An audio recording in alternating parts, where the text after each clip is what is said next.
मेरा नाम नेहा है। मेरी कहानी कोई आम कहानी नहीं है, बल्कि ये कहानी है अंधेरे में आँख खोलने, गरीबी में सांस लेने और बचपन में बोझ उठाने की। मैं तुम्हें अपनी कहानी सुना रही हूँ। वो कहानी जो मेरे बचपन के कच्चे आंगन से शुरू होती है। मैं अपनी माँ के साथ एक किराए के कमरे में रहती थी। एक ऐसा कमरा जिसकी दीवारों में नमी बसी हुई थी और छत पर बारिश में हमारे साथ वो रोती थी। मेरे पापा का देहांत अपनी 6 साल की उम्र में मैंने देखा। इतनी छोटी थी कि मैं शायद पूरी तरह से ये समझ भी ना पाऊं कि मौत क्या होती है। बस इतना जानती थी कि जो चेहरा मैं हर रोज देखा करती थी, वो एक दिन हमेशा के लिए आंख बंद करके चला गया था। पापा की मौत के बाद माँ ने दुनिया के सामने अपने आंसू छुपाए। उन्होंने हमारे छोटे से वजूद को सहारा दिया और हर रोज किसी न किसी के घर बर्तन धोने, पोछा लगाने और कपड़े धोने चली जाती थी। उनके हाथ अक्सर फट जाते थे, उंगलियों में छाले पड़ जाते थे, लेकिन वो एक दिन भी नहीं रुकी। उन्होंने अपनी सांसों में मेरे लिए हिम्मत भर ली थी। एक दिन मैंने माँ से पूछा, माँ मैं भी स्कूल जाऊं? उन्होंने मेरे बालों पर हाथ फेर कर कहा, बेटा स्कूल की फीस भला कहाँ से आएगी? किताबें, ड्रेस, जूते सब कुछ होना चाहिए स्कूल के लिए। हमारे नसीब में तो बस इतना है कि किसी तरह 2 वक्त की रोटी मिल जाए। मुझे उनकी आंखों में छुपी हुई शर्मिंदगी नजर आई, जैसे वो खुद को कसूरवार समझती हो कि मैं पढ़ नहीं सकती। लेकिन सच्चाई ये थी कि हमारे नसीब में कुछ भी आसान नहीं लिखा था। जहां वो काम करती थी, वहां से कभी 3,000 तो कभी 4,000 महीने के मिलते। महीना खत्म होने से पहले ही अक्सर पैसे खत्म हो जाते थे। कभी चावल उधार आता तो कभी बिना तेल के ही खाना पकाया जाता था। जब मैं थोड़ी सी बड़ी हुई, लगभग 10 साल की, तो माँ के साथ 2 घरों में मैं भी जाने लगी। माँ कहती थी, कम से कम तुम्हें कुछ सीखने को तो मिलेगा। मैं सीखना चाहती थी बहुत कुछ, लेकिन शायद किस्मत को तो कुछ और ही मंजूर था। जहां भी गई 2 दिन बाद बस ये कहकर निकाल दिया गया कि ये बच्ची कोई काम ढंग से नहीं करती है, बल्कि ये चीजें तोड़ देती है, बात भी नहीं सुनती है। मैं बात सुनती थी, लेकिन मेरे हाथ छोटे थे, शरीर नाजुक था और वक्त मेरे खिलाफ चल रहा था। एक घर की मालकिन ने तो सीधा कह दिया, बच्ची है, ये काम के लायक नहीं है, इसे किसी और जगह भेज दो। माँ चुपचाप सुनती रही। उनकी नजर मेरे चेहरे से हटकर जमीन में चली गई। मुझे अंदाजा हुआ कि मेरे नाकाम होने से माँ का दिल कितना टूट जाता है। मैंने उनके चेहरे पर वो दुख देखा जो उन्होंने कभी जुबान से नहीं कहा था। अक्सर ऐसा होता कि रात को माँ मेरे पास बैठकर कहती, नेहा हम कभी अमीर नहीं होंगे, लेकिन हमें ईमानदार बन के रहना है। जिंदगी जितनी कठोर हो, हिम्मत नहीं हारनी है। मैं उनकी बात सुनती, लेकिन अंदर ही अंदर सोचती कि हम कितनी देर तक और हिम्मत कर पाएंगे। कब तक हम दूसरों के दरवाजे पर जाते रहेंगे? कब हमारे नसीब में भी कुछ अच्छा होगा? गर्मियों की एक रात थी, बिजली भी नहीं आ रही थी। मैं और माँ मिट्टी के फर्श पर चारपाई डालकर लेटे हुए थे। माँ की सांस भारी लग रही थी। मैंने उनके माथे को छुआ तो वो पसीने से भीगा था। माँ आप ठीक तो हैं? मैंने उनसे पूछा। उन्होंने जबरदस्ती मुस्कुराने की कोशिश की। बस थोड़ी सी थकान लग रही है, कल ठीक हो जाऊंगी। लेकिन वो कल कभी भी बेहतर होकर नहीं आया। धीरे धीरे माँ की तबीयत खराब होती जा रही थी। एक दिन मैंने उनके हाथ पकड़कर कहा, माँ मुझे भी काम पर ले चलिए, मैं धीरे धीरे सीख जाऊंगी, मेहनत करूंगी। उन्होंने मेरे हाथ जोर से पकड़े, जैसे मैं उनके हाथों से निकल जाऊंगी। तुम मेरा सहारा हो नेहा, अगर तुम्हें कुछ हो गया तो मैं क्या करूंगी? लेकिन मजबूत तो मैं बनना चाहती थी, इसलिए अगले दिन माँ के मना करने के बावजूद भी मैं एक और घर में आ गई। वहां काम मांगा, 2 दिन काम करवाया और वहां तीसरे दिन दरवाजे से बाहर निकाल दिया गया। छोटी उम्र है अभी तुम्हारी, अभी तुम्हें खेलने के दिन है, ना कि काम पर जाने के, वो कहने लगी। मैंने दिल में सोचा कि मेरे नसीब में खेल कहाँ है। मैं कहाँ खेलती थी, मैं तो बस जीती थी, वो भी रोज अपनी माँ की सांसों की डोर के साथ। माँ के साथ साथ उनकी सांसें उखड़ने लगती। शुरू के हफ्ते में पहले उन्हें बुखार होता, फिर अक्सर उनकी तबीयत और खराब होती, और फिर ऐसा वक्त भी आया कि वो चूल्हा जलाते जलाते ही एक तरफ गिर गईं। मैं भागकर उनके पास गई। माँ आप ठीक तो हैं? उनके हल्के से उन्होंने सिर हिलाया, जैसे कह रही हो हाँ मैं ठीक हूँ, लेकिन उनकी आंखों में कमजोरी साफ दिख रही थी। उसी दिन से कुछ बदलने लगा। जो माँ कभी दिन के 10-10 घरों में काम करती थी, अब 1-2 घर का भी काम पूरा नहीं कर पा रही थी। उनका शरीर हर वक्त भारी, जैसे किसी ने सारा खून निचोड़ लिया हो। खांसी भी अब लगातार आती रहती थी। मैंने उन्हें डॉक्टर के पास ले जाने की कोशिश की, लेकिन हमारे पास इतने पैसे नहीं थे। माँ ने कंबल ओढ़कर कहा, 2 दिन आराम करूंगी तो सब ठीक हो जाएगा। लेकिन वो 2 दिन 2 हफ्ते बन गए और हफ्ते महीने में बदल गए। घर में चूल्हा अभी तक छोड़ छोड़ कर जल रहा था। मैं दिन में यहाँ वहाँ घूम रही थी, कभी किसी के खेत में सब्जी की तलाश में, तो कभी किसी दुकान पर बसी हुई रोटी मांगने के लिए। कुछ दिन भीख की रोटी भी मिली, लेकिन फिर वो भी बंद हो गई। एक दिन पड़ोस की मौसी के घर गई, दरवाजा खटखटाया। वो जब बाहर आई तो मैंने धीरे से कहा, मौसी, माँ के लिए थोड़ा सा दूध अगर मिल जाता, उन्हें बहुत कमजोरी हो रही है। उन्होंने मेरी तरफ देखकर कहा, नेहा, हम भी किसी के आश्रय पर हैं, रोज रोज कुछ भी देना हमारे बस में नहीं है। फिर दरवाजा बंद कर दिया। मैं चुपचाप लौट आई, हाथ खाली और दिल में दरार। वो मौसी जिन्होंने माँ के साथ बैठकर कई बरसों तक नाश्ता किया, जिनकी बीमारी में माँ ने उनकी सेवा की थी, आज जरूरत पड़ने पर उन्होंने मुंह फेर लिया था। माँ का चेहरा अब सफेद सा पड़ने लगा था। वो अक्सर चुप रहती और जब बोलती तो बस मेरी फिक्र करती रहती थी। नेहा, कुछ अगर मुझे हो गया तो तुम अकेली क्या करोगी? मैं उनकी बात का जवाब नहीं देती। मेरे पास कोई जवाब था ही नहीं। बस रोज की तरह मैं उनके माथे और सिर पर गीला कपड़ा रखती, उनके और हल्का गर्म पानी का गिलास लेकर आती और भगवान से प्रार्थना करती रहती। एक दिन माँ की हालत कुछ ज्यादा ही खराब हो गई। उनका बुखार उतर नहीं रहा था। मोहल्ले में जिस किसी से भी मदद मांगी, सबने कोई न कोई बहाना बना दिया। एक औरत ने कहा, तुम्हारी माँ का इलाज कराया तो फिर कल और लोग आ जाएंगे। अब ये सब कुछ करना हमारे बस की बात तो नहीं है। कमरे में वापस आई तो माँ करवट लेकर लेटी हुई थी, पसीने में भीगी हुई और शरीर ठंडा पड़ता जा रहा था। मैं एक पल के लिए उनके बगल में बैठ गई और फिर वही सवाल जो माँ ने किया था, अब मेरे दिल में बोझ लगने लगा था। मैं क्या करूंगी अगर मेरी माँ नहीं रही? उस रात माँ ने आंखें खोली और धीरे से बोली, बेटा, शहर में एक मालकिन है, गायत्री देवी, वो मुझे जानती हैं। उनसे जाकर चारुलता का नाम लेना, वो समझ जाएंगी। वो अच्छी औरत हैं, तुम्हें काम दे देंगी। मैंने माँ का हाथ पकड़ा। माँ, मैं आपको इस हालत में छोड़कर कहीं भी नहीं जाऊंगी। वो मुस्कुराई। वो मुस्कुराहट बहुत हल्की थी, जैसे परसों की थकान में भी वो मुझे हिम्मत देना चाहती हो। अगर मैं ना रही तो तुम्हारा वहां जाना जरूरी है। ये वो बात थी जो मैं सुनना नहीं चाहती थी, लेकिन मेरे दिल में एक फैसला हो चुका था। अगले दिन सुबह मैं निकली थी कि शायद कुछ दवा या खाने को कुछ मिल जाए, लेकिन कुछ भी नहीं मिला। जब वापस आई तो माँ बेहोश थी। मैंने मोहल्ले के 2 लड़कों से कहा, माँ को अस्पताल ले जाना है, कुछ मदद कर दो। उनमें से एक ने कहा, कितने पैसे दोगी? हम मुफ्त में उठाने वाले नहीं हैं। उस दिन मैंने खुद को बहुत छोटा महसूस किया, जैसे मेरी हैसियत एक टूटी हुई चप्पल से भी कम हो। कुछ घंटे के बाद माँ ने आंखें खोली। उनकी सांसें बहुत हल्की हो चुकी थीं। मैंने कहा, माँ, आप कुछ मत बोलिए, मैं हूं ना आपके साथ। लेकिन उनकी आंखों में एक सुकून आ गया था, एक अजीब सी खामोशी। उन्होंने मेरी उंगली पकड़ी और अगले ही लम्हे उनकी आंखें बंद हो गईं। उनकी उंगली की पकड़ ढीली पड़ गई थी। मोहल्ले वाले अगले दिन आए। अर्थी उठी। 2-3 औरतों ने रोते हुए कहा, चारुलता बहुत अच्छी औरत थी, बहुत काम की थी। किसी ने नहीं पूछा कि अब मैं कहाँ जाऊंगी। माँ की चिता के पास बैठकर मैं बहुत देर तक कुछ भी नहीं बोली, बस चुपचाप उनकी चिता की तरफ देखती रही और दिल में ये फैसला कर लिया कि मैं शहर जाऊंगी, गायत्री देवी को ढूंढूंगी। मैं अब यहाँ एक दिन भी नहीं रह सकती। रात को अपने 2 पुराने सूट एक थैली में डाले और माँ की 2 दवा की शीशियां वो भी रख ली, एक पुरानी तस्वीर और एक छोटी सी भजन की किताब और माँ की आवाज जो बस दिल में थी। सुबह होते ही मैं रिक्शा स्टैंड की तरफ निकली।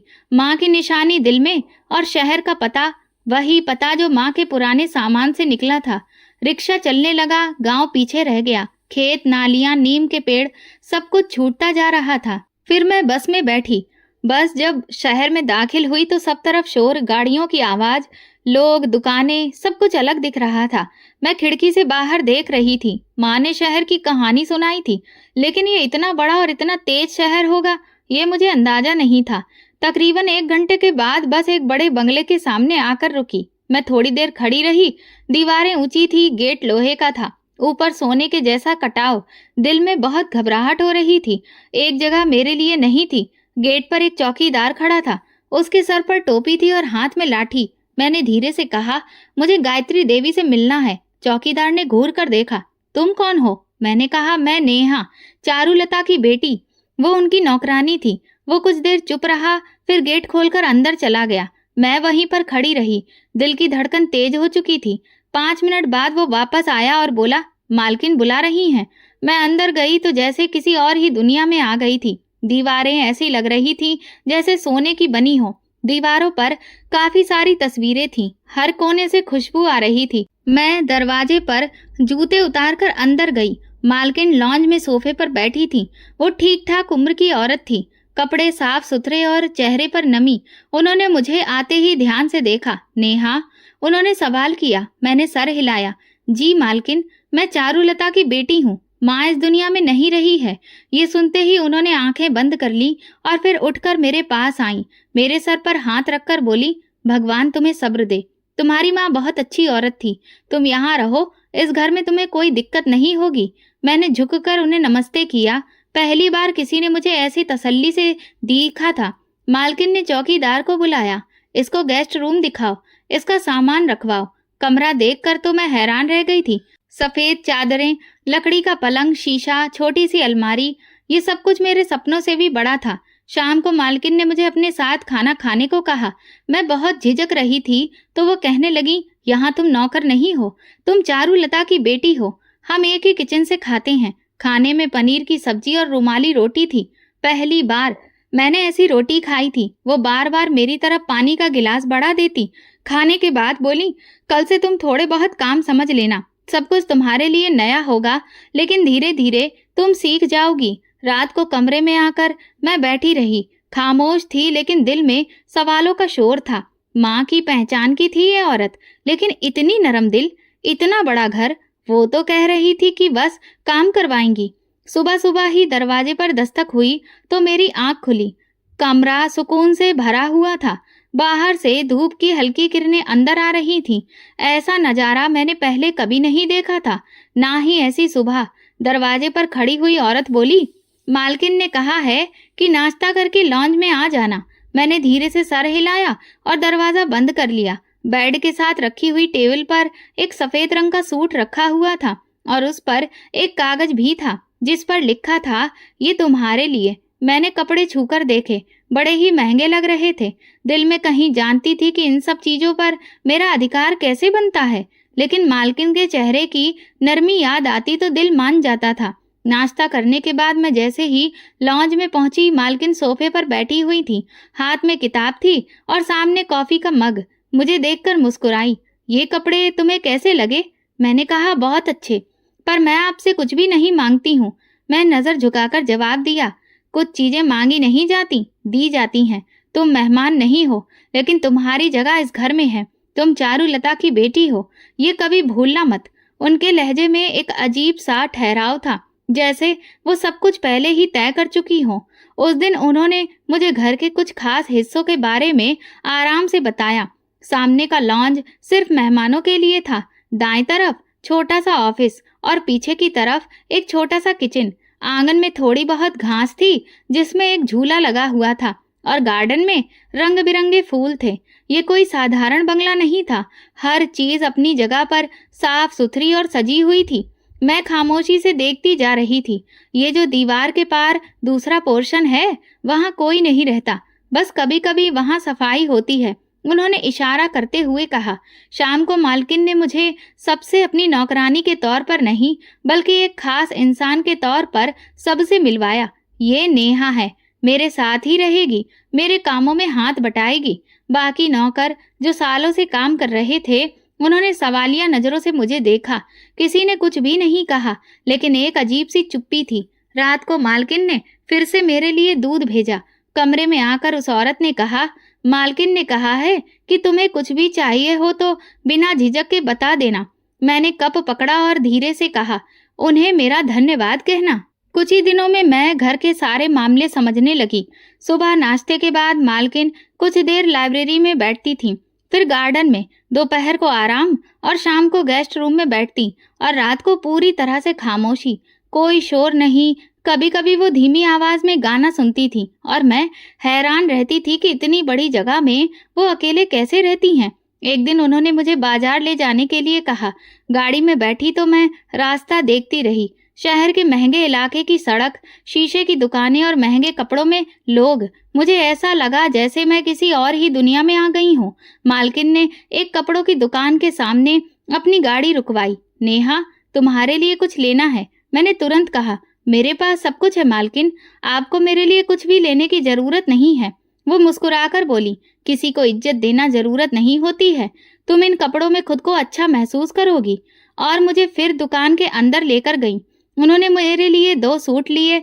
वो दोनों बहुत ही महंगे लग रहे थे। दुकानदार ने कीमत बताई तो मेरे हाथ कांपने लगे। मालकिन ने चुपचाप पैसे दिए और बाहर निकल आईं। घर वापस आकर मैं वो कपड़े देर तक देखती रही। मुझे माँ याद आ गई। वो अगर होती तो कहती, देखो किस्मत भी कभी अचानक पलट जाती है। कुछ दिनों के बाद मालकिन ने मुझे एक कमरे से दूसरे कमरे में कुछ फाइलें ले जाने को कहा। मैंने वो काम अच्छे से किया तो वो बोली, तुम सीखने वाली लड़की हो, मुझे तुमसे उम्मीद है। मैं कुछ देर खामोश रही, लेकिन फिर हिम्मत करके बोली, मालकिन आप मुझे इतना सब कुछ क्यों दे रही हैं? मैं तो सिर्फ एक मजदूर की बेटी हूँ। उन्होंने मेरी तरफ देखा जैसे कुछ पल के लिए वो कहीं अतीत में खो गई हों। कई बातें वक्त आने पर ही समझ में आती हैं। फिलहाल तुम अपना ख्याल रखो। उस दिन के बाद से उन्होंने मुझे घर के हिसाब किताब में भी शामिल करना शुरू कर दिया था। छोटे मोटे फैसलों में मेरी राय ली जाती। मैं हैरान थी लेकिन खुश भी। घर का दिन एक खास रूटीन के साथ गुजरने लगा था। सुबह की चाय, दोपहर का सुकून, शाम की रोशनी और रात की खामोशी। गायत्री देवी जैसे हर लम्हे में मेरे साथ थी। वो बहुत कम बोलती थी, लेकिन जब बात करती तो शब्द दिल में उतरते चले जाते थे। मैं उनके करीब थी, लेकिन फिर भी कुछ दूरियां बाकी थीं। 1 महीने से ज्यादा हो गया था, लेकिन उनके बारे में मुझे ज्यादा कुछ नहीं पता था। कभी कभी ऐसा लगता था जैसे वो मुझे कुछ बताना चाहती हैं, लेकिन खुद ही रुक जाती हैं।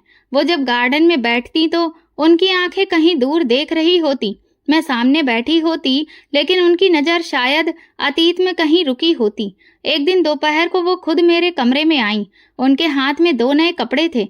ये तुम्हारे लिए हैं। कल मैं कुछ मेहमानों को बुला रही हूँ, तुम भी साथ में बैठना। मैंने हैरत से पूछा, मैं? मेहमानों के बीच? उन्होंने सिर हिलाया। हाँ, तुम इस घर का हिस्सा हो, अनजान नहीं हो।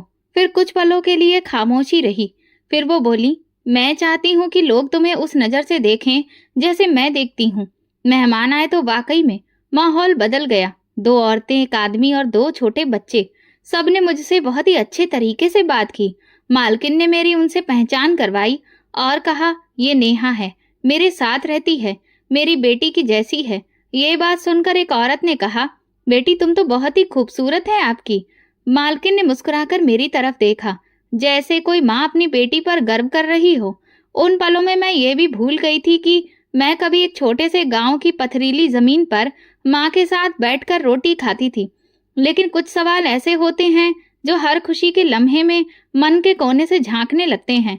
उनके चेहरे की उदासी, उनकी आंखों की नमी, उनके कमरे का अकेलापन। इतना बड़ा बंगला, इतना बड़ा दिल कोई और नहीं है। एक दिन मैंने हिम्मत करके पूछ लिया। वो सोफे पर बैठी हुई थी, अखबार उनकी गोद में था और मैं सामने बैठकर उनके कपड़ों में बटन लगा रही थी। मैंने नजर नीचे रखकर कहा, मालकिन आपके घर में कोई और नहीं रहता है?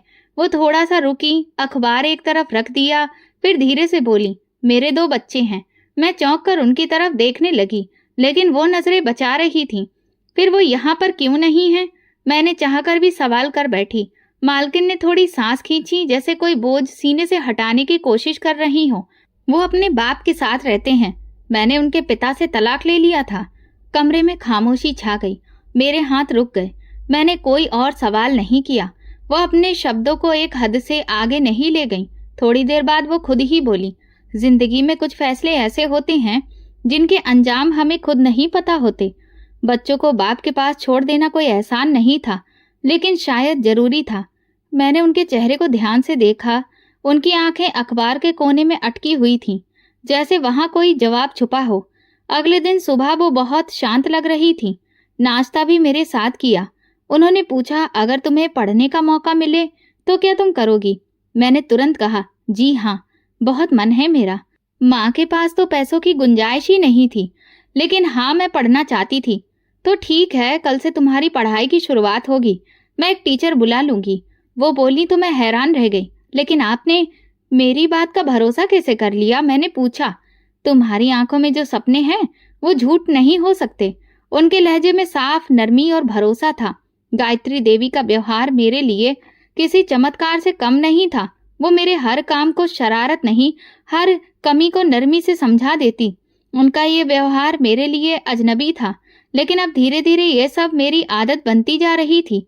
मैं अक्सर सोचती थी कि ये एक ऐसी औरत जो खुद अकेली हैं, वो दूसरों के लिए इतनी नरम कैसे हो सकती हैं। मैंने कई औरतें देखी थी जो तलाक के बाद दुनिया से कट जाती हैं या फिर बहुत ही कठोर हो जाती हैं, लेकिन गायत्री देवी में अजीब सी नरमी थी। शायद ये उनके अंदर के खालीपन को छुपाने का तरीका था। हर नया दिन मेरे लिए पहले से कुछ अलग होता जा रहा था। गायत्री देवी के साथ रहते हुए जो बदलाव आया था वो सिर्फ बाहर के कपड़ों या कमरों तक ही सीमित नहीं था, बल्कि दिल के अंदर भी कुछ बदलने लगा था। एक तसल्ली, एक सुकून, जैसे बरसों की भाग दौड़ के बाद अब मेरे कदम किसी नरम जमीन पर रुक गए थे। गायत्री देवी का अंदाज रोजमर्रा के मामलों में भी कुछ ऐसा था कि वो बार बार मुझे अपनी माँ की याद दिलाती रहती थी। फर्क सिर्फ इतना था कि माँ ने मुझे गरीबी में पाला था और ये औरत मुझे अमीरी में मेरी परवरिश कर रही थी। एक दिन दोपहर को मैं किताब लेकर आंगन में बैठी थी। वो लॉन की कुर्सी पर बैठी थी और हाथ में कुछ सिलाई का सामान था। मैंने उन्हें देखा और पूछा, मालकिन, आप खुद अपने कपड़ों पर काम करती हैं? उन्होंने मुस्कुराकर जवाब दिया, कभी कभी दिल करता है हाथ चलाने का। खाली बैठकर क्या सोचूं? मैं किताब बंद करके उनके पास गई। ये आपने मुझे जो किताबें दी हैं, इनमें से एक में औरतों की कहानियां थीं। सबने बहुत दुख झेले, लेकिन आपकी जैसी औरत की कहानी नहीं थी जो दूसरों का दुख बुनती है। उन्होंने सिलाई रोक कर मेरी तरफ देखा। हर औरत की अपनी कहानी होती है। कुछ कहानियां लिखी जाती हैं, कुछ बस जली जाती हैं। कभी कभी उनके अंदाज से महसूस होता जैसे वो मेरा अतीत भुला देना चाहती हो, जैसे वो चाहती हो कि मैं एक नई जिंदगी की बुनियाद पर अपनी पहचान बनाऊं।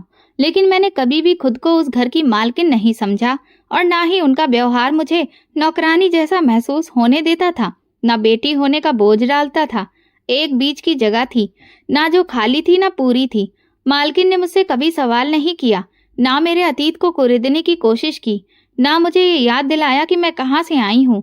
उनकी ये खामोशी मेरे लिए सबसे बड़ा सहारा बन गई थी। अगले दिन वो बाजार से मेरे लिए जूते लेकर आईं। तुम्हारे पैर में पुराने जूते हैं, चलते वक्त आवाज करते हैं, ये पहन लो। मैंने वो जूते हाथ में लिए और धीरे से कहा, आप हर बात कैसे समझ लेती हैं? वो बोली, जिसने जिंदगी को अंदर से देखा हो वो दूसरों की तकलीफों को बाहर से पहचान लेता है।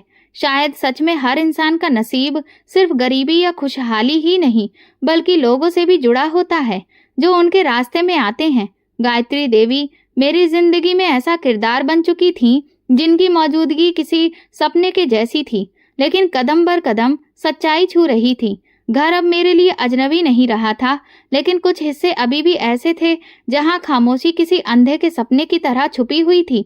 गायत्री देवी का व्यवहार हमेशा की तरह एक जैसा था, लेकिन कुछ दिनों से उनकी आंखों में एक अजीब सी थकान नजर आने लगी थी।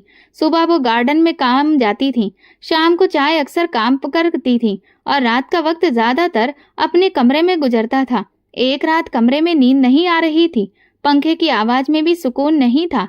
प्यास लगी तो मैं पानी लेने के लिए किचन की तरफ गई। रास्ते में मालकिन के कमरे से हल्की सी आवाज सुनाई दी। दरवाजा पूरी तरह से बंद नहीं था। मैं बिना आवाज किए धीरे से उनके पास पहुंची तो अंदर से किसी के रोने की घुटी घुटी आवाज आ रही थी। मैं रुक गई, दिल धड़कने लगा। दरवाजे की कोर से जाकर देखा तो मालकिन भगवान के आगे हाथ जोड़कर बैठी थी। उनका दुपट्टा सिर पर था और आंखों से आंसू लगातार बह रहे थे। उनकी आवाज साफ सुनाई देने लगी, हे भगवान, मुझे माफ कर दो। मैंने नेहा पर जुल्म किया है। मैंने उसकी माँ से वो छीन लिया जो उसका अधिकार था। हे भगवान, मैंने उस बच्ची को नौकर बनाकर रखा जिससे मालकिन होना चाहिए था। मेरे हाथ में पकड़ा हुआ गिलास जैसे जमीन में गिरते गिरते बचा। कदम वहीं जम गए थे। मालकिन ने मेरा नाम लिया था, उन्होंने खुद को मुजरिम कहा था, लेकिन आखिर किस बात का जुल्म और कौन सा अधिकार? मैं चुपचाप पलट कर आ गई, किचन से पानी लिया और कमरे में वापस आकर दरवाजा बंद कर लिया। नींद आंखों से कोसों दूर थी। दिल में अजीब सा शोर उठ रहा था। अब तक गायत्री देवी का व्यवहार मेरे साथ माँ जैसा रहा था, फिर ये माँ रात में रोना, ये माफी मांगना, ये भगवान को इस तरह से पुकारना, ये सब क्या था? सुबह हुई तो उनकी आंखें सूजी हुई थीं, जैसे पूरी रात जाग रही हो। उन्होंने हमेशा की तरह मुस्कुराकर मुझे देखा। मैंने भी उन्हें मुस्कुराकर जवाब दिया, लेकिन अंदर से सब कुछ बदल चुका था। दिन भर मैं उनसे बात तो करती रही, लेकिन दिल में सवाल उठ रहे थे। कई बार उनके पास जाकर पूछना चाहती थी कि उन्होंने रात को ऐसा क्यों कहा, लेकिन मेरी हिम्मत नहीं हुई। कुछ सवाल इतने भारी होते हैं कि जुबान साथ नहीं देती। कमरे में जाकर दोबारा सोचा, क्या ये मुमकिन है कि इस बंगले और मेरा कोई रिश्ता है? क्या यहाँ पर मेरा होना कोई इत्तेफाक नहीं है? गायत्री देवी ने जो शब्द रात को कहे, क्या कहीं वो सच तो नहीं छुपा रहे हैं?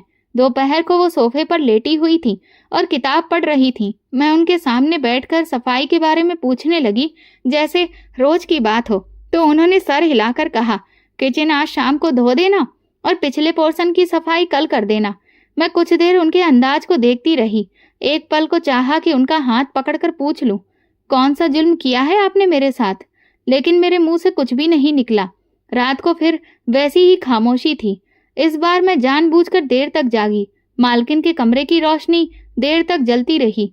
दरवाजा बंद था, लेकिन अंदर की खामोशी में वही पुकार थी और वही गिड़गिड़ाने की आवाज सुनाई दे रही थी जो पिछली रात मैं सुन चुकी थी। मैं फिर से इस उलझन में जा फंसी। गायत्री देवी तो वो औरत थी जिन्होंने मुझे इज्जत दी, मेरे लिए कपड़े खरीदे, मेरी पढ़ाई के बारे में सोचा, माँ की तरह प्यार दिया। फिर ये रात को रोना, खुद को जालिम कहना, ये सब उनकी खामोश जिंदगी का एक ऐसा कौन सा पहलू था जो मैं नहीं जानती थी। कुछ दिन इसी कशमकश में गुजरे। मालकिन अभी भी वही थी, वही नरम, वही मेहरबान, लेकिन मैं बदल गई थी। दिल में अब एक सवाल बार बार जन्म लेता, लेकिन उसका जवाब कहीं भी नहीं था। एक शाम मैंने उनके लिए चाय बनाई, लेकर लॉन में आई तो वो कुछ सोच रही थी। मैंने कप टेबल पर रखा तो वो चौंक गई। नेहा, क्या तुम कुछ कहना चाहती हो? मैंने उनकी तरफ देखा, आंखों में सवालों का बोझ लिए, लेकिन फिर पलकें झुका ली। नहीं मालकिन, कुछ भी नहीं। उन्होंने थोड़ी देर सोचने के बाद कहा, कभी कभी हम जो कुछ कहना चाहते हैं वो सिर्फ वक्त समझता है। जब वक्त आएगा तो सब खुद ही साफ हो जाएगा। ये बात शायद इत्तेफाक से कही गई थी, लेकिन इसने मेरे दिल पर गहरी छाप छोड़ी। उसी वक्त मैंने सोचा कि गायत्री देवी कोई मामूली औरत नहीं है। उनके अंदर एक कहानी छुपी हुई है जो अभी तक वो अपनी जुबान पर नहीं लाई हैं, और मैं शायद इस कहानी का हिस्सा हूँ, जिसका एक टुकड़ा मैंने रात की पुकार में सुन लिया था, लेकिन बाकी पन्ने अभी भी बंद हैं। पता नहीं वो पन्ने कब खुलेंगे। कुछ दिनों में उनका रूटीन बदलने लगा। सुबह जल्दी उठना कम हो गया था। दिन भर वो कमरे में बंद रहने लगी थी। घर के नौकर भी अब उलझन में थे, लेकिन किसी में इतनी हिम्मत नहीं थी कि उनसे पूछे कि सब ठीक है ना। एक शाम उन्होंने मुझे अपने पास बुलाकर कहा, नेहा, कल घर में कोई काम नहीं करवाना, बस सब कुछ सुकून से रहे। मैंने पूछा, आपकी तबीयत तो ठीक है? वो खामोश हो गई। कुछ पल बाद धीरे से बोली, बस दिल चाहता है कल कुछ भी ना हो, सिर्फ खामोशी हो। उनकी ये बात मामूली नहीं थी। मैं उनका लहजा पहचानने लगी थी। वो कुछ छुपा रही थी या शायद कुछ तय कर चुकी थी, लेकिन फिर भी मैंने कुछ भी नहीं पूछा। रात को देर तक उनके कमरे की लाइट जलती रही। मैं कई बार जाग कर देखती रही। अंदर से कभी आहट आती तो कभी पूरी खामोशी छा जाती। फिर एक वक्त ऐसा आया जब लाइट बंद हो गई, जैसे किसी ने दिल का बोझ भी समेट लिया हो। सुबह दरवाजा खटखटाने पर कोई जवाब नहीं आया। मैंने 2 बार दस्तक दी, फिर चौकीदार को आवाज दी। हम दोनों ही दरवाजा खोलकर अंदर गए। मालकिन अपने बिस्तर पर लेटी हुई थी। चादर उनके शरीर पर पड़ी थी और चेहरे पर पूरी तरह से सुकून था। आंखें बंद, होठों पर हल्की सी मुस्कान। चौकीदार ने हाथ लगाकर देखा, फिर पीछे हट गया। नेहा, मालकिन तो अब नहीं रही। मेरा दम घुटने लगा। मैं उनके पैरों के पास बैठ गई। मालकिन, उठ जाइए, चाय तैयार है, आपको देर हो रही है। मेरी आवाज खुद मुझे अनजान लग रही थी, लेकिन वो नहीं जगी। खबर पूरे घर में फैल गई। नौकरानियों की सिसकियां, बाकी सबकी बातें और मेरे दिल का सुन्न हो जाना, सब जैसे एक ही लम्हे में हो गया। शहर में कुछ जानने वालों को जानकारी दी गई। उनका पुराना वकील, कुछ पुराने नौकर और 2 लोग जिन्होंने हमेशा अपने से दूर रखा उन्होंने आज उनकी अंतिम यात्रा में शामिल होने आए थे। उनके बच्चे, मैं उन दोनों को पहली बार देखा था। चेहरे पर वही भाव था जो कि मालकिन के चेहरे पर था, लेकिन आंखों में अजनबीपन था।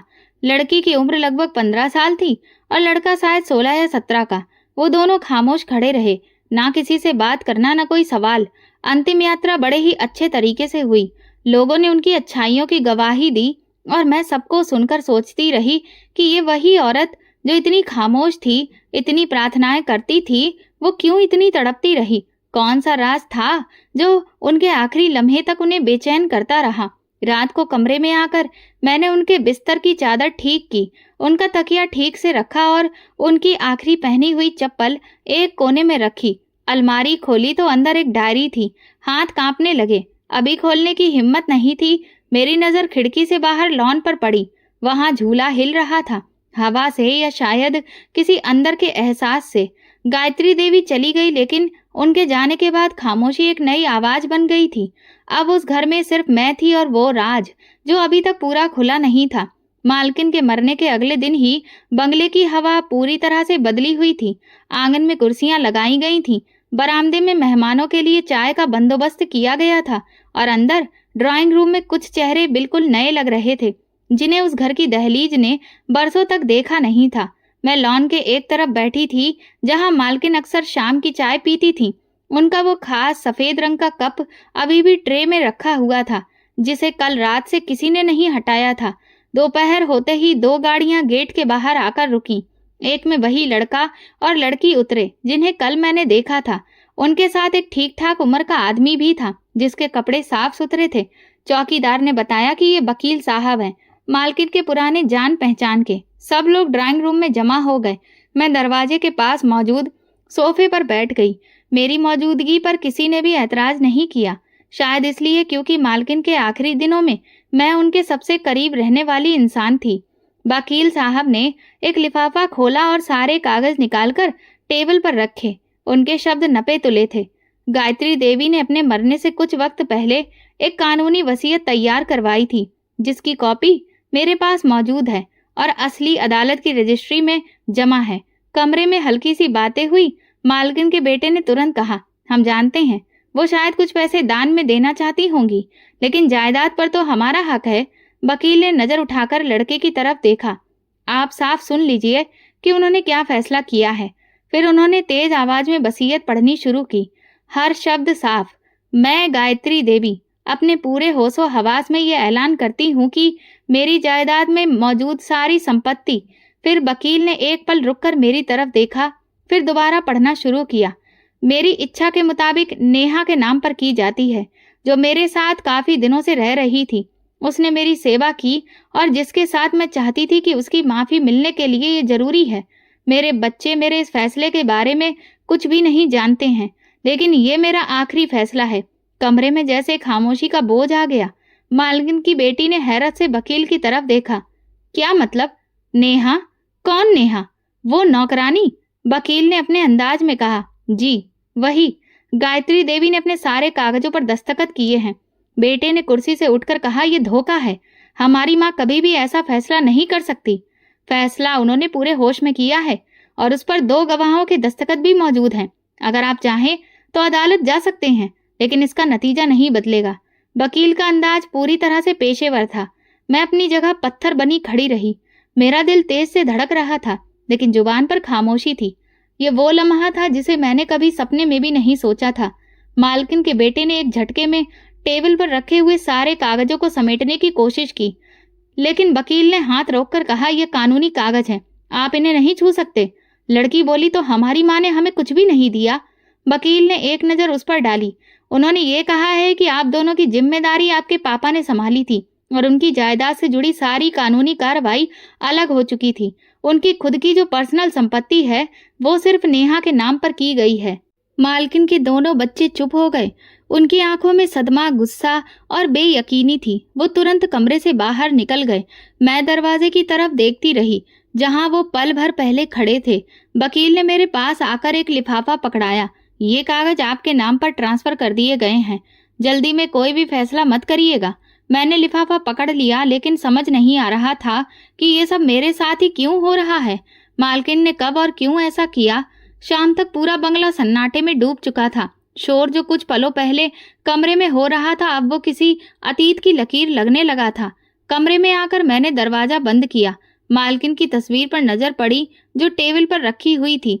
मैंने धीरे से कहा, आपने तो कहा था कि वक्त आएगा तो सब कुछ साफ हो जाएगा, लेकिन अब और सवाल खड़े हो गए हैं।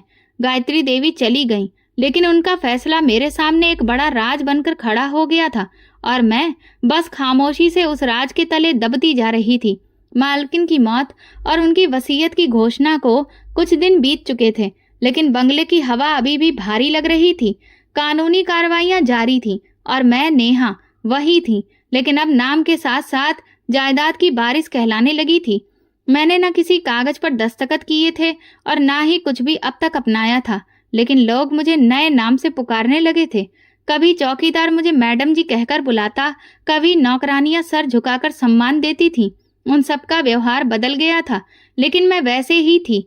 बस एक गहरी खामोशी मेरे अंदर उतरती जा रही थी। इस खामोशी के दौरान एक अजीब सी बात हुई। एक सुबह मेरे हाथ की ऊपरी परत पर हल्की सी खुजली महसूस हुई। शुरू में मैं ज्यादा ध्यान नहीं दिया, सोचा कोई साधारण दाना होगा, लेकिन अगले ही दिन सिर्फ खुजली की जगह पर एक छोटा सा दाना दिखाई देने लगा, नरम चमकदार, जैसे पानी से भरा हुआ हो। मैं चुपचाप उसे दुपट्टे से छुपा लिया, लेकिन वो 1 से 2 में बदल गया और 2 से 5 हो गए और फिर कुछ दिनों में मेरा दायां हाथ उन छालों से भर गया। ये क्या हो रहा है मेरे साथ? मैंने अपने आप से पूछा, लेकिन जवाब देने वाला कोई भी नहीं था। मैंने एक अच्छे डॉक्टर को दिखाया। उन्होंने मुझे दवा लिख कर दी, कुछ लोशन भी दिए, लेकिन ना तो खुजली रुक रही थी और ना ही वो दाने। उल्टा अब वो मेरे गर्दन और पीठ तक पहुंचने लगे थे। एक दिन जब मैं सुबह शीशे के सामने खड़ी हुई तो मेरे चेहरे के किनारे पर एक छोटा सा निशान भी उभर आया था। गायत्री देवी के बिना ये बंगला अब खौफनाक लगने लगा था। उनके कमरे की तरफ देखती तो दरवाजा खुद ब खुद अजीब सा लगता, जैसे कि अंदर कोई अभी भी सांस ले रहा हो। मैं रात को अक्सर उनकी खुशबू महसूस करती जो कभी उनके कपड़ों से आती थी, और उन खुशबुओं के साथ मेरी बेचैनी भी बढ़ती जा रही थी। छाले हर रोज बढ़ते ही जा रहे थे और फिर एक दिन ऐसा आया कि मैं चुप ना रह सकी। बाकी सब काम छोड़ दो, किसी अच्छे डॉक्टर के पास ले जाओ मुझे, मैंने चौकीदार से कहा। हम शहर के सबसे अच्छे अस्पताल में गए, हर जगह बहुत सारे टेस्ट हुए, रिपोर्टिंग, लेकिन रिजल्ट कुछ भी नहीं था। एक डॉक्टर ने कहा ये कोई वायरस एलर्जी हो गई है, वक्त के साथ खत्म हो जाएगी। दूसरे ने कहा ये शायद मानसिक प्रेशर की वजह से है, मरीज को आराम की जरूरत है। तीसरे ने हाथ जोड़ दिए, ऐसा कुछ मैंने पहली बार देखा है। दवा दे रहा हूँ, अगर कोई असर न हो तो किसी और बेहतरीन डॉक्टर के पास जाइएगा जो चर्म रोग का विशेषज्ञ हो। मैंने हर दवा इस्तेमाल की, परहेज किया, लेकिन मेरी खाल पर दाने अब बहुत ही कठोर होने लगे थे। न खुजली कम हो रही थी और ना ही सूजन। दूरी बनाकर रहने लगे थे सब। किचन में बर्तन भी अलग कर दिए गए। मेरा बिस्तर भी अलग होना शुरू कर दिया, जैसे मैं किसी खतरनाक बीमारी की चपेट में आ गई हूँ। रात को जब मैं गायत्री देवी की पुरानी कुर्सी पर बैठी थी तो उनका साया महसूस होता। मैं उनकी तरफ देखकर कहती, मालकिन आपने कहा था कि सब कुछ साफ हो जाएगा, लेकिन मेरे शरीर पर ये निशान, ये किस चीज का संदेश दे रहे हैं? चौकीदार ने मुझे कई दिन से परेशान देखा तो एक शाम को आकर मुझसे बोला, मैडम अगर आप इजाजत दे तो किसी अच्छे बाबा को बुलाएं। वो कहते हैं कभी कभी ऐसे मामलों में वही लोग समझ सकते हैं। मैंने कुछ देर खामोशी के बाद कहा, ठीक है बुला लो, किसी न किसी को तो समझ आना चाहिए कि मेरे साथ हो क्या रहा है। अगले दिन एक बाबा आया। वो तकरीबन 60 साल के करीब थे, साधारण कपड़े, धीमी आवाज। उन्होंने मुझसे पूछा, बेटा ये बीमारी तुम्हें कब से है? मैंने उन्हें सब बता दिया। वो कुछ देर चुप रहे, फिर पूछा, तुम्हारा मालकिन से रिश्ता क्या था? मैंने सिर्फ इतना कहा, वो मेरे लिए माँ के जैसी थी और उनकी मौत के बाद ही ये सब शुरू हुआ है। उन्होंने कुछ मंत्र पढ़े, मंत्र पढ़कर मेरे ऊपर से उतारे, कमरे का जायजा लिया और फिर रुककर बोले, ये जो आपके शरीर पर हो रहा है ये कोई आम बीमारी नहीं लगती है, ये किसी दिल के बोझ या राज की निशानी हो सकती है। राज? उन्होंने धीरे से कहा, कभी कभी हम लोगों के करीब होते हैं, उनसे कोई बात छुपी रहती है, लेकिन वो बात हमें बार बार अपनी तरफ खींचती है। कमरे में खामोशी छा गई। बाबा जी ने मेरे चेहरे की तरफ देखा, फिर बोले, अगर तुम इजाजत दो तो एक बात कहूँ। हाँ कहिए। मालकिन को जिस जगह पर जलाया गया है उसी जगह पर जाओ, शायद वहां पर तुम्हें वो जवाब मिले जो तुम्हें कोई भी नहीं दे सकता। मेरे हाथ खुद से उन दानों को छुपाने लगे, लेकिन मेरे दिल में जैसे सोच लिया था कि शायद अब जवाब इस आंखों से दिखने वाली दुनिया में नहीं, बल्कि हवा में खुली हुई उस शक्ति में मौजूद है जहां खामोशी खुद सब कुछ कहती है।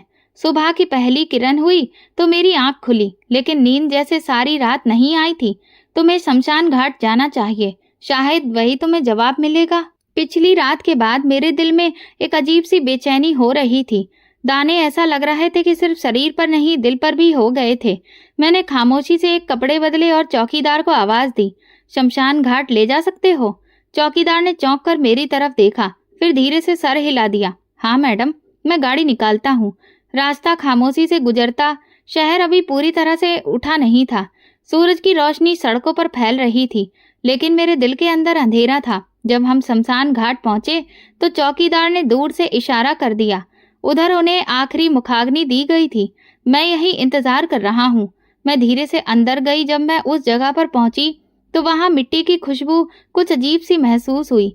वो खुशबू जो किसी गुलाब के फूल की नहीं थी, किसी साधारण मिट्टी की भी नहीं थी। वहां जैसे एक अजीब सा सुकून था। मैं वहीं पर बैठ गई, दोनों हाथों से मिट्टी को छुआ। मिट्टी नरम थी। मैंने धीरे से कहा, मालकिन, मैं आ गई, आपकी नेहा। वो नेहा जिसे आपने सब कुछ दे दिया और शायद कुछ छुपा भी दिया। उसी पल मेरे कंधे पर किसी ने हाथ रख दिया। मैं चौंक कर पीछे देखने लगी।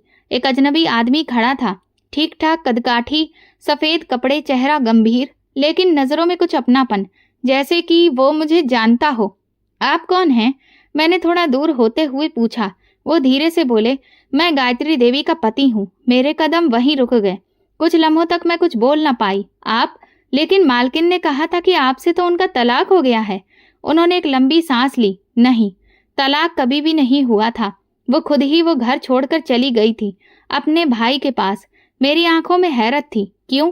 ये बंगला जिसमें तुम रहती हो, वो गायत्री देवी का नहीं, उसके भाई का था। मेरे हाथ कांपने लगे। मैं जमीन पर बैठ गई, जैसे सुनने के लिए तैयार हो रही थी। गायत्री का भाई बहुत अच्छा इंसान था। उसने अपनी मेहनत से ये घर बनाया था। उसकी एक बेटी थी और एक पत्नी थी, लेकिन अचानक उसकी मौत हो गई और फिर गायत्री ने उन दोनों को उस घर से निकाल दिया। मैंने करहा कर कहा, बेटी? कौन? उन्होंने कुछ देर मुझे देखा, फिर बोले, वो बेटी तुम हो नेहा। तुम्हारी माँ चारुलता गायत्री की भाभी थी। तुम इस घर की असली वारिस हो। मेरे दिल की धड़कन एक लम्हे के लिए रुक गई। जब गायत्री ने भाई के कागजों को बदलवा दिया था और ज्यादातर संपत्ति अपने नाम कर ली थी, तब तुम सिर्फ 2 महीने की थी। तुम्हारी माँ को उसने बेइज्जत करके घर से निकाल दिया था और तुम अपनी माँ की गोद में गांव चली गई। मेरे होंठ सूख गए, जुबान साथ छोड़ गई। मैं कुछ बोलना चाहती थी, लेकिन आवाज नहीं निकली। मैंने उसे बहुत रोका, लड़ाई भी लड़ी, लेकिन उसने मुझे भी छोड़ दिया। मुझसे कहा कि मैं जायदाद के पीछे हूँ, लेकिन सच्चाई ये थी कि वो सब कुछ अपने नाम पर करना चाहती थी। मैंने कांपती आवाज में कहा, तो उसके बाद क्या हुआ? उन्होंने कुछ भी नहीं किया। क्या नहीं किया? हर रात रोई, तुम्हारी माँ से माफी मांगना चाही, लेकिन चारुलता कहीं नहीं मिली। वो तुम्हें भी ढूंढने निकली। जब तुम्हारी माँ ने तुम्हें वापस शहर भेजा, तब तक गायत्री पछतावे में जल चुकी थी। उसने तुम्हें अपनाया, तुम्हें सब कुछ दिया, लेकिन एक बात नहीं बताई कि मैं इस घर की वारिस हूँ। मैंने धीरे से कहा, और उसकी भतीजी भी। तुम उसकी भाभी की बेटी हो। दाने जो अब तक मेरे शरीर पर थे, ऐसा लग रहा था कि जैसे अब उनकी गर्मी धीरे धीरे कम हो रही हो, जैसे कोई दबाव दिल से निकल रहा हो। उसने हर रात भगवान से माफी मांगी, लेकिन जब तक तुम माफ नहीं करती, उसकी आत्मा बेचैन ही रहती। मैंने सामने आसमान को देखा और कहा, मैं तो उन्हें तभी माफ कर चुकी थी जब उन्होंने मुझे माँ की तरह प्यार देने लगी थी। मैं नहीं जानती थी कि वो मेरी बुआ है, लेकिन जो कुछ भी था, उन्होंने मुझे दोबारा जीने का मौका दिया। उनके चेहरे पर सुकून आ गया। शायद अब सब कुछ साफ हो गया था। शमशान घाट से वापसी के बाद बंगले की हवा पहले जैसी नहीं रही थी। हर दरवाजा, हर दीवार अब एक नई सच्चाई का गवाह बन चुका था। वो खुशबू जो मालकिन के कमरे से आई थी, वो अब माफी मांगने वाली आत्मा की पहचान बन गई थी। पहले जो सवाल मेरे मन में घूमते रहते थे, अब सब शांत हो गए थे। मालकिन के पति ने मेरे साथ बैठकर खामोशी से चाय पी। सामने टेबल पर वही फाइलें रखी थी। जिनमें मेरा नाम बारिश के तौर पर लिखा था, लेकिन उनका वजन कम महसूस नहीं हो रहा था। वो आखिरी दिनों में बहुत बदल गई थी। उन्होंने धीरे से कहा, अक्सर रात को मुझे खत लिखती थी, लेकिन कभी भी भेजती नहीं थी। शायद वो चाहती थी कि माफी शब्दों से नहीं, सामने से मांगी जाए। मैंने उनके चेहरे को ध्यान से देखा। उनकी आंखों में कोई शिकायत नहीं थी, बस एक थकान, जैसे बरसों का सफर पूरा हुआ हो। उन्होंने जो कुछ किया उस पर उन्हें बहुत अफसोस था। मैंने धीरे से कहा, लेकिन जो प्यार उन्होंने मुझे दिया वो किसी भी जुल्म से बढ़कर था। उन्होंने कागज मेरे सामने रखा। ये गायत्री का आखिरी खत है जो उसने मेरे लिए लिखा था, लेकिन शायद तुम्हारे लिए ज्यादा है।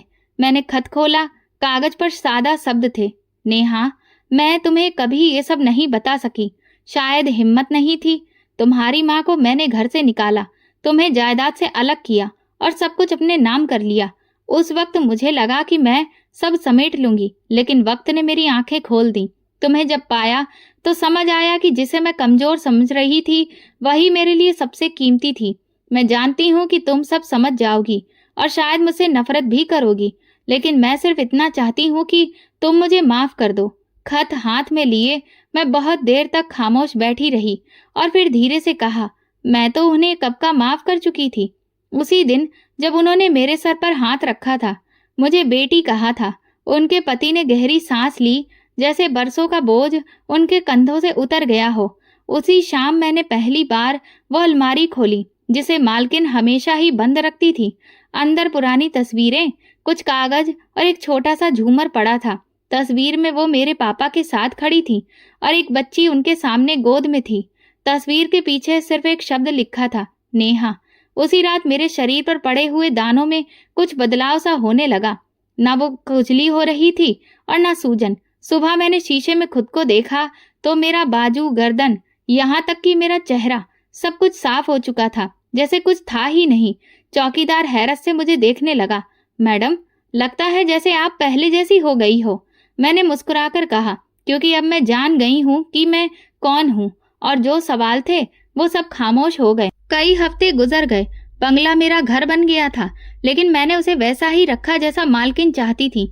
उनका कमरा वैसा ही सजा रहता जैसे वो अभी आएंगी। मैं अक्सर वहां बैठकर वही किताबें पढ़ती जिन्हें वो पढ़ा करती थी। वकील आया तो मैंने उससे कहा, इस जायदाद को ऐसा ही रहने दो। मैं यहाँ किसी भी हुकूमत को चलाने के लिए नहीं बैठी हूँ, सिर्फ ये चाहती हूँ कि जो हक है वो पूरा हो जाए। कभी कभी मालकिन के बच्चे भी आ जाते। मैं कभी ना उनसे कोई शिकायत की और ना ही कोई अधिकार जताया। मैंने उनके लिए दरवाजे खुले रखे, जैसे कि कभी मालकिन ने मेरे लिए खोल रखे थे। एक दिन बगीचे में मैंने उनकी पसंद के फूल उगाए। हे भगवान, जिसने मुझसे छीन कर सब कुछ मुझे दोबारा वापस दिया, उसकी आत्मा को शांति देना। जिसने मेरे साथ पहले नाइंसाफी की, बाद में उसने अपने पश्चाताप से माफी भी मांगी और मैंने उसे माफ भी कर दिया, क्योंकि वो मेरी बुआ थी। मुझे भरोसा है कि भगवान ने उन्हें माफ कर दिया होगा और मेरे दाने, वो भी पूरी तरह से खत्म हो गए थे। शायद वो दाने मेरे शरीर पर नहीं, बल्कि सवालों के थे, जिनके जवाब मिलने के बाद वो पूरी तरह से खुद ही मिट गए। ये घर, ये सुकून, ये खामोशी अब मेरी पहचान थी, क्योंकि मैं नेहा हूँ, इस जमीन की असली बारिश। सच को कितना ही क्यों न छुपाया जाए, लेकिन एक न एक दिन वो सामने आ ही जाता है, जो दिलों को जोड़ती है और जख्मों को भर देती है। ये वीडियो केवल मनोरंजन के उद्देश्य से बनाया गया है। सभी पात्र काल्पनिक हैं। वास्तविक व्यक्तियों, जीवित या मृत या वास्तविक घटनाओं से कोई समानता विशुद्ध रूप से संयोग है। किसी भी व्यक्ति, धर्म या जाति को ठेस पहुंचाने की मंशा नहीं है। दोस्तों, अगर आपको हमारी कहानी पसंद आई हो तो कमेंट करके वीडियो को लाइक, शेयर करें और हाइप दें। चैनल पर नए हैं तो सब्सक्राइब करें और नोटिफिकेशन बेल दबाएं ताकि अगली अपडेट सबसे पहले आपको मिले। धन्यवाद।